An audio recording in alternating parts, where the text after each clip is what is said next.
Miss Eastern Elise. We're going to talk about her life and career and anything she wants to promote. We might even finally tell some jokes. So before we get into that, first of all, welcome to the show. Thank you. Thank you so much. I'm excited. Me too. I can't wait to talk about this stuff. So who is Eastern Elise?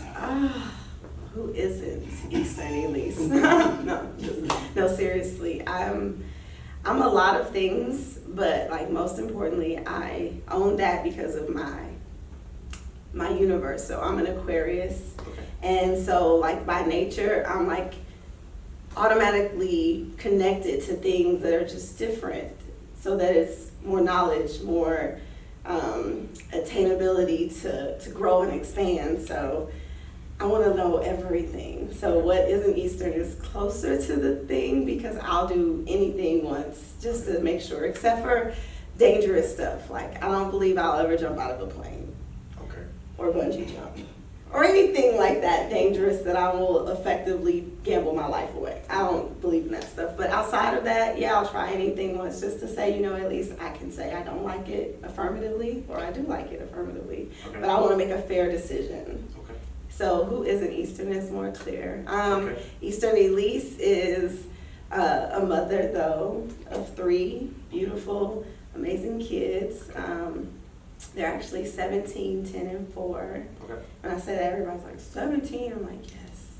She's so amazing, though. So I'm really happy to have really cool kids. And I work. I have a day job. I'm an x-ray tech, which I love. I did that after working in hospital administration for like 8 years, but those people are mean. So I was like, I need to deal with patients that walk away from me and I don't have to deal with anymore. So that's why I went into x-ray school, and I like it, but I've always been geared towards communications. That's why I went to school for that initially, and then ended up with a hospital administration degree. But I went to school for communications because when I was in school as a youth, what else did I do? I did the newspaper, the yearbook, all that fun stuff. So it was embedded in me to want to report and talk about things. So that's kind of where my social outside entrepreneur business side is more entailed to. And that's Frankie White. We'll talk about her in a second. Okay. All right, that's something else. Okay. But Eastern Elise is really just a person who wants to just see everybody effectively be accountable for who they really are and treat each other right. So be decent to each other, because that's really what God wants us to do. And I really don't have any other reason to be here other than to serve my own purpose and to treat you decently, because I don't have nothing to gain from you, Mm-hmm. So that's really what Eastern Elise is. Okay. All right. Are you from Nashville? No, I'm from South Bend, Indiana. Okay.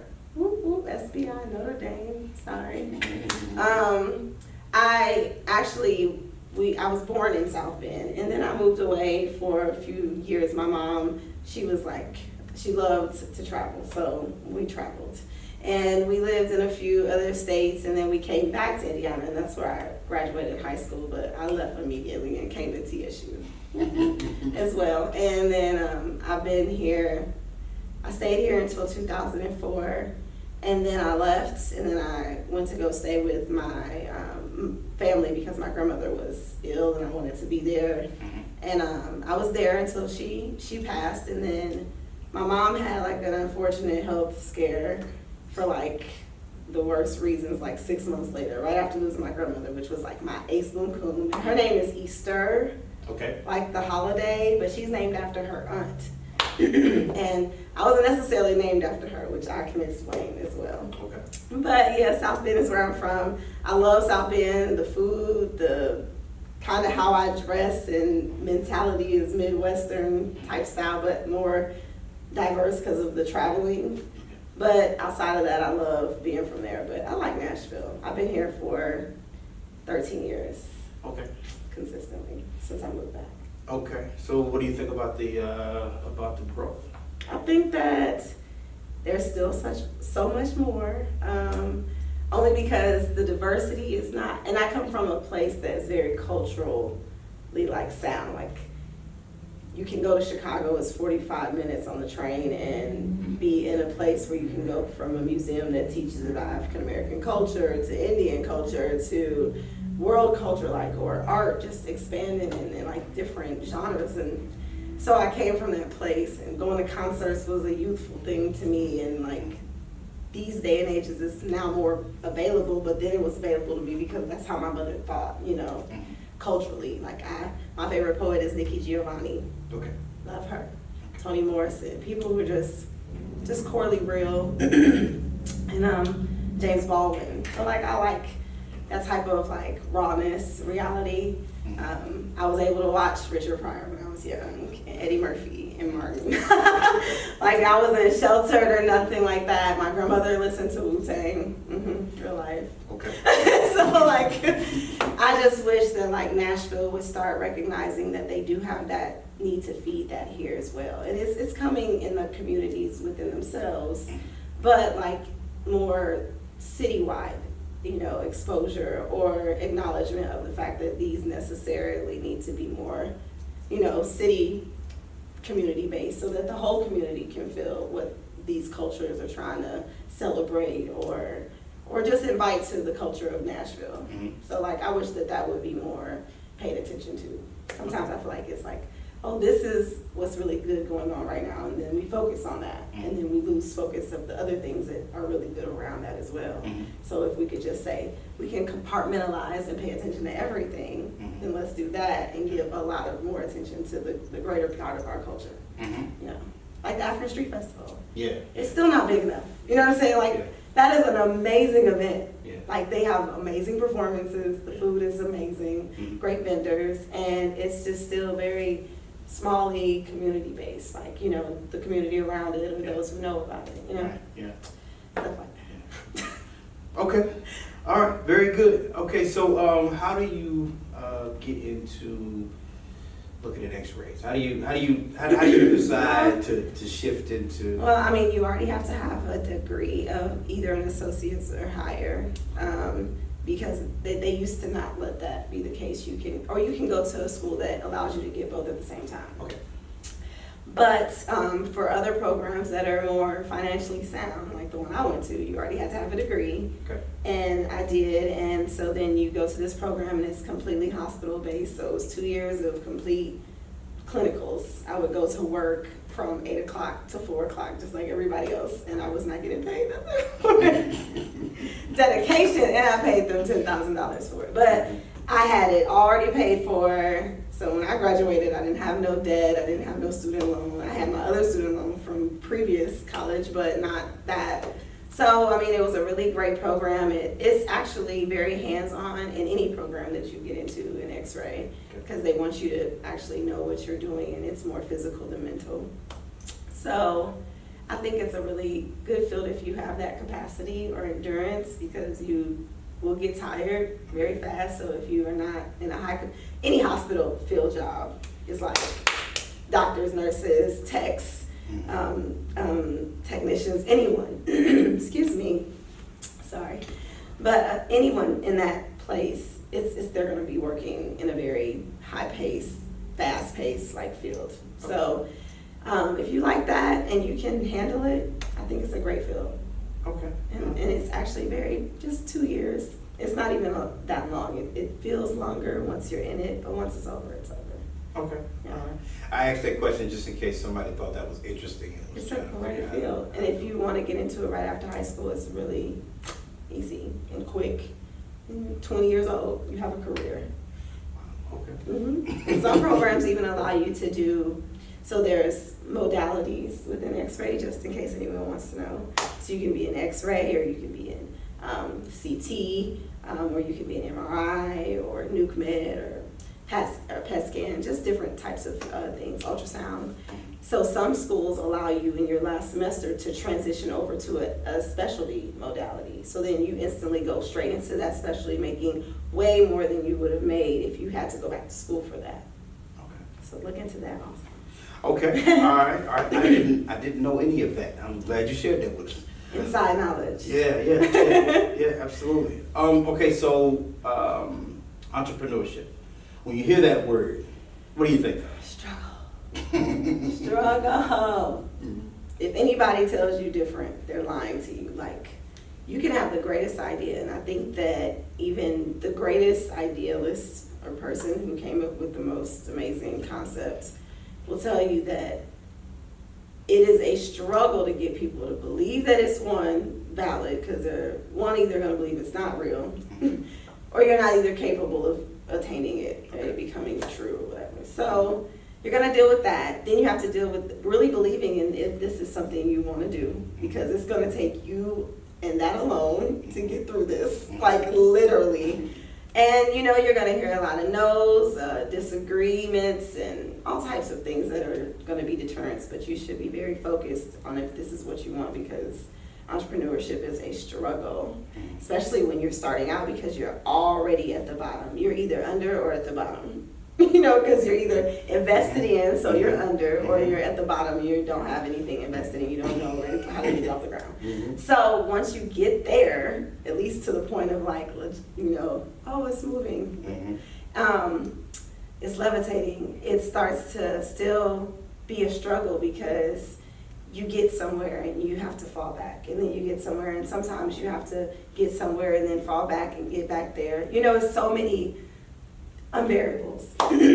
Excuse me. Hope that's the last time, because that was disgusting. Okay. I'm very honest about stuff. Transparency. But the best part of it is that, like, if you really believe in it, you do get so much out of it. All your successes, small or large, are very big to you. It's a lot of gratification, especially if you truly believe in it and you're really putting in the work or the dedication, because you have to work for it. You just can't throw an idea out there and hope somebody catches it and be like, you know what, such a great idea, I'm gonna give you $5 million for something we've never used before. You know what I'm saying? It's not realistic. Even on Shark Tank, you see how much those people have to go through just to prove, I can sell you this item. Like, I sold this item like 50,000 times. I'm like, sell more, Not enough, not on my money, So respectfully, you never know what anyone's scale is, so you're gonna have to always be in a type of struggle mentality. You can't ever give up on your entrepreneurship, your dream, because it's really a passion. If you're going to deal with any of that, you got to have some love for it. Yeah. So Frank E. White. Frank E. White. Tell us about that. So, okay, just to give y'all a history how Frank E. White even came about. So, one, since I was a kid, I have been this is odd though, like, I like mobster movies. Goodfellas, Reservoir Dogs, Scarface, Casino, Carlito's Way. Yeah, I watched all of them. Even like Westerns, so my great-grandfather was really into Westerns. So like Tombstone and all the Clint Eastwood Westerns and all of that. So like I was into this whole like, this kind of like live by the code mentality. And then I love Biggie. And then when he like used the anonymous, like AKA, is also known as Frank White, I was like, yeah, but I'm gonna put an E in it, because like if you apostrophe E, it's still saying it's Eastern, but Frankie White is like my mentality. I live by the code, but not like that. I just live by a code, like loyalty, respect, and humanity. So for me, it was that, and also that I kind of feel like I'm a mob boss in my head, not like a boss, like I'm a boss chick. I don't believe in that. Like, I believe that if you cross somebody, that it's a disloyalty thing. So like, I'll be like in my head, like cut off, like swimming with the fishies, but not really, because I like my color is not orange. So I don't want that to be my new black. I like to wear black. But so in that aspect, like when I go about any career, entrepreneur-wise, I have that kind of mentality, like, this is mine, I'm loyal to it, it's a code, I'm gonna build it on this code. Anybody who actually gets really close to it will probably be a very mind-related code type of thinker. Like, I believe in loyalty, respect, and humanity. Those are good codes to live by. Like, those are not against anyone. they're really just to keep you humble. Like, I'm here for a reason, I have a purpose. So she kind of like pushes me to be like, go get it, Eastern, you know, because Eastern is very, like, she'll observe and seek and learn to know better, so that Frankie White will go grab it, because Eastern's more like, I don't want to go grab it. I'm non-confrontational in my personal life, because it's not about the confrontation, you know. And when you like get really close to God, which takes you through some stuff, you know, it brought me to a place of like understanding who I really was, who I really am, and what I really wanted to be. And I wanted to just follow God's purpose for me. So that's why I like truly believe in being honest, transparent, and truthful. So Eastern is very observed in that, but Frankie White is very go-getter-esque. And that's like my Elise. Elise is very giggly, go-getter, happy, sociable. My mom used to say I had a battery pack in my butt. I don't know if that was nice, but it was meant to say that I kept going and going, like the Energizer Bunny. But Okay. her verbiage was, you got a battery in your butt. And I'm like, what? And she'd be like, you just keep going and going. You just never stop. She was so true, though. Okay. So true. Okay, understood. Wow, that was funny. Okay, so you've mentioned God. You mentioned God's plan a couple times. You mentioned purpose. So that leads me to think that you are a spiritually driven person. Is that accurate? Yes. Well, I mean, define. So I'm not religious. Okay. I don't want to say what should and shouldn't be, because I really believe that God is the only judge, so I don't have no claim in that. Okay. But for me, my connection with my relationship came from my mother really taught me how to seek my personal relationship with God. She was like, that's really the only solid foundation I can give you that I know is not going to change how you handle your life or make sense of it, because God is going to guide you, because you're going to believe in that. Like, you know, to keep that, you know, to make sure that that's like solid. And so I always have. Even when I was feeling like I was astray, I felt like I could believe in going right back to talking to God, listening to myself, slowing myself down when I couldn't do it normally, because I'm in my own head trying to tell myself what to do. Really seizing myself to the situation. That came older with time, more easier than it was before. But I just felt always a connection with that side of me, just differently than other people like express it. I don't have like a bunch of crystals, even though I believe that they're fine, and all types of things that I don't have any necessarily connection with. Okay. But for me, God and that source is a purposeful thing, so that's why I speak on that. It's purpose, that relationship. Okay, so I was going to ask, and I'm going to do it anyway I you kicked the door open. I'm going to go ahead and walk through. Yeah, so is there a difference in your view between religion and spirituality? Or even better, religion and a relationship with God, is there? Well, I mean, I don't know the person who wrote this book, but I did read this book called Taking Religion Out of Your Relationship with God. And at first, I mean, I was born into a Christian family. Although my mom is Catholic, she did allow me to choose what I wanted to do. But based on my observation, because my uncle was Christian and my grandparents were Christian, like, you know. But my mom chose to let me decide, and then I got baptized when I was young, so I was in a, religion-based teaching and everything growing up for most of my life. It wasn't until I became older that, unfortunately, things get unveiled to you when you become an adult and you lose the childlike vision of innocence. And so unfortunate things that I know about man's actions makes me hesitant to let some man guide me when I know that I'm supposed to be guided by no man. So I know that, like, I really read the Bible and I really reference how the words connect to me.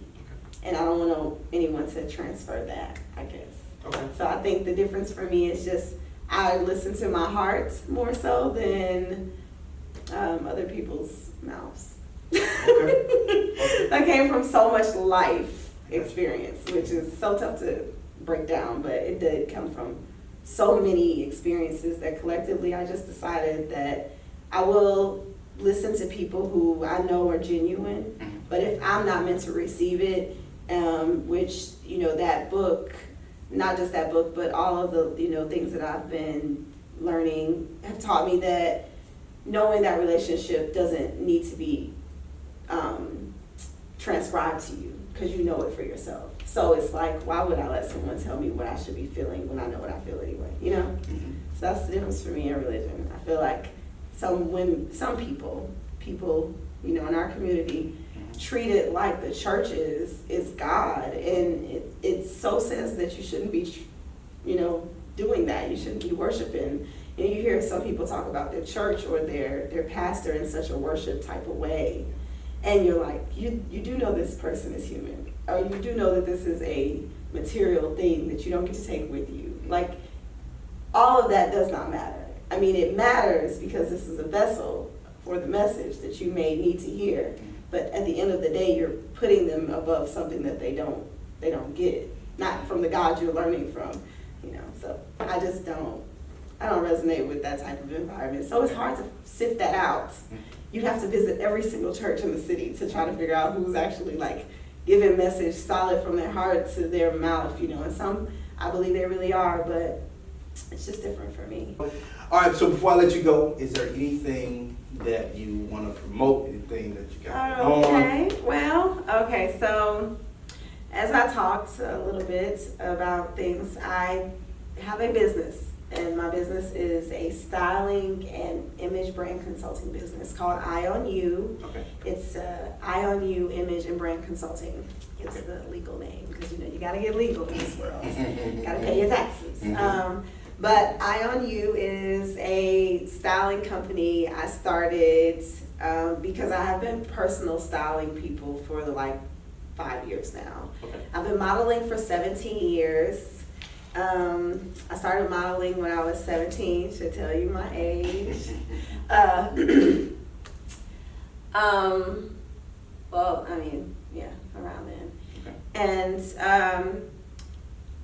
I love fashion. I used to make my mom buy me every fashion magazine, but most importantly, I used to make her buy me wedding magazines because I wanted the drama of the dresses, and I like the ideas of the scene. And so I love art, I love photography, I love modeling, and I incorporated my image and brand consulting in my creative side.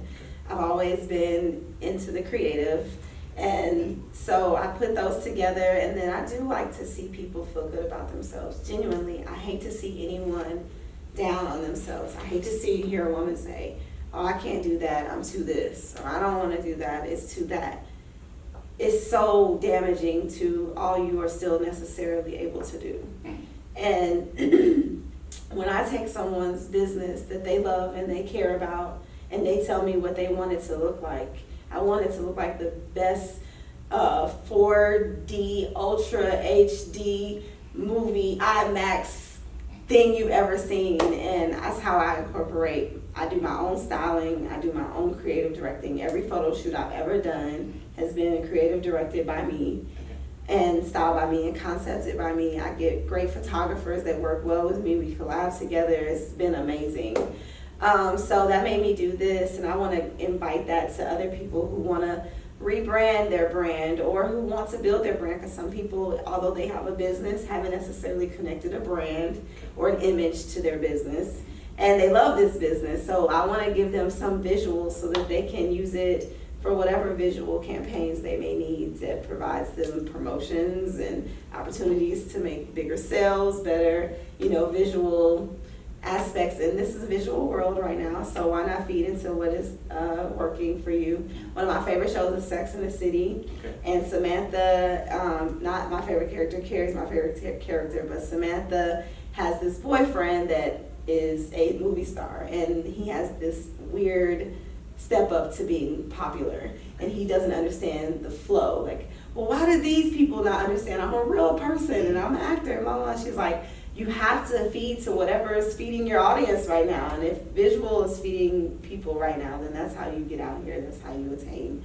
marketing right now. You just can't put on a radio ad. Many people listen to Sirius and iHeart and all types of things anyway. They're not even listening to the radio. So, not that there's anything wrong with radio, I listen to it too. But for the most part, people are visual, so that's why I want to provide great visual campaigns, but definitely focus on you, because the business is not about me. The business is about you. So I'm just going to provide you with an amazing concept that looks just like you want it to look. Okay. So that's why it's eye on you. It's my eye on you. Ah. Okay. Okay. So. And so you can look at that. You want me to give you the info? Yeah. How do they find you? You can find me at Eye on You Brand. That's on the IG. So it's EYEONYOUBRAND. And also my modeling page is at Frankie White. So it's at FRANK_E_white. Okay. And then I also have a website, which you can book a consultation or anything. And the pre-consultation is free for the next couple of months. It's introductory, so that I can get people involved. And I that's more so, definitely I'll keep that out there, because I want to make sure that I'm the right fit for you as well. Most people just always want to say that they can do stuff, and even though if I can provide it, doesn't mean I may be the one that needs to provide it for you. I respect that. That's the professional understanding that it's not personal. Like, we just may not be right for each other, but that's fine. Someone will be right for me, and that's the right stuff for me. It's supposed to be the right way. So that's why I like that. So that's, and then easternstyles.com is my website. That's EASTRN, like my name is spelled, STYLZ.com. It's an actual website. I built it myself too, guys. I'm so happy about that. Fantastic. All right. Well, do you have any shows? You got any events? Anything coming up? So I do have a show that I had a whole season on YouTube called She Said, She Said. And my co-host, unfortunately, this is the first time I'm probably saying this out loud, she had some family life priorities that were more of her focus, and she needed her attention, so she backed out of the second season. So I did switch it up and change it around to the She Said show, but in the middle of transitioning, which this is coming up in January, it'll be launched, or another show will launch, the second season will launch, so that you heard it first. I decided, after reading this very great article Oprah did that explained who she was and why she actually started the Oprah show the way it started, and then how it transitioned into a positive talk show. And I was very confronted with, I know that that's where I want to go. My whole point of She Said was to make a conversation about the topics that we're uncomfortable with, so that people can start hearing our voice for ourselves, and not our voices transcribed out of other people's opinion of how we should feel. You know, like through appropriation or anything. We still have our own voice. Why are we being muffled by anything that we see? We're giving that attention. We're losing attention on what we should be doing to make that voice louder or whatever. So the She Said show is geared toward positivity, but very authentic, realistic positivity. And most of my shows are not always about some serious topic, which I do think that we avoid a lot of serious conversations. So I have those as well, but I have conversations that we talk about, like, you know, but not to expose people, just to have conversations that people need to say, this is how we really feel about it. And I let people speak for themselves. I give my own opinion. That's it. Okay. All right. Very good. Well, thank you very much for being a part of the Thank show. you. This was a lot of fun. Look forward to doing it again. I do too. Bye.